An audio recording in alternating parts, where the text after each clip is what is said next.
I'm at Cusworth Hall in Doncaster. It's an 18th century stately home. It's perched on a hill that seemed a lot smaller when I started this walk. But I'm not here to talk about the house. I'm here to talk about Doncaster's mayors. Yes, plural, because Doncaster doesn't just have a mayor, it has two. And if you're thinking, wait, what? You're not alone. First, there's the civic mayor. That's the one with the robes and the chains, who opens up the supermarkets and makes speeches at school prize days. They're elected every year by the councillors, not you. And their job is ceremonial. Lovely person, no real power though. Think of them as the city's ambassador.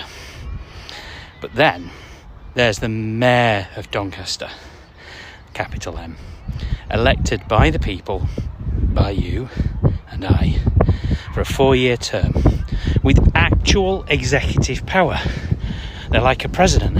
They're the one running the show, with budgets of hundreds of millions of pounds, providing over schools, adult welfare, children's services, roads, potholes, planning, public health, businesses and projects like the airport.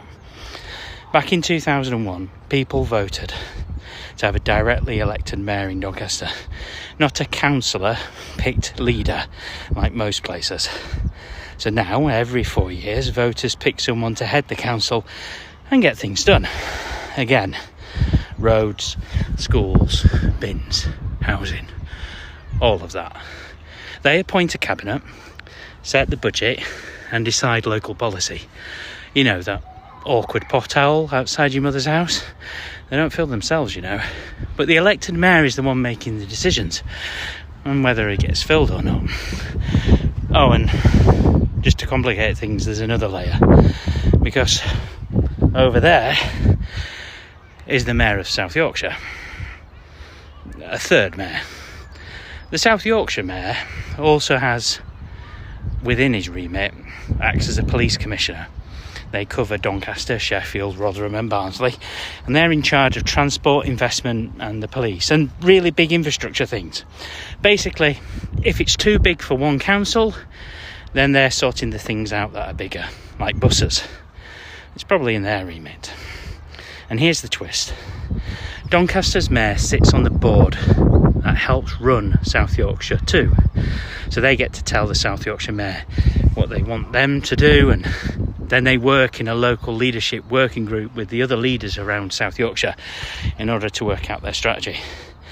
So, one mayor for Doncaster's day-to-day services, one for South Yorkshire's big picture planning, and then a third, the civic one, for the ceremonial ribbon cutting and the occasional slice of cake. So on the 1st of May, that's this election this year, it's our system. It's different to others, but you need to understand it. With Doncaster, with all its history like this and our pride, we have a very unique system.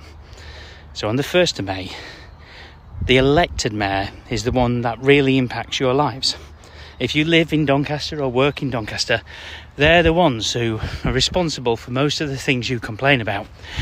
And it's their responsibility to fix those and to manage those big budgets to run Doncaster. So please, think carefully before you vote on the 1st of May.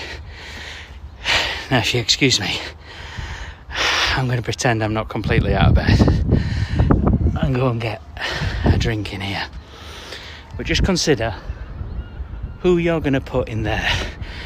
That was kind of the whole point of me walking up this hill, because we can see Doncaster.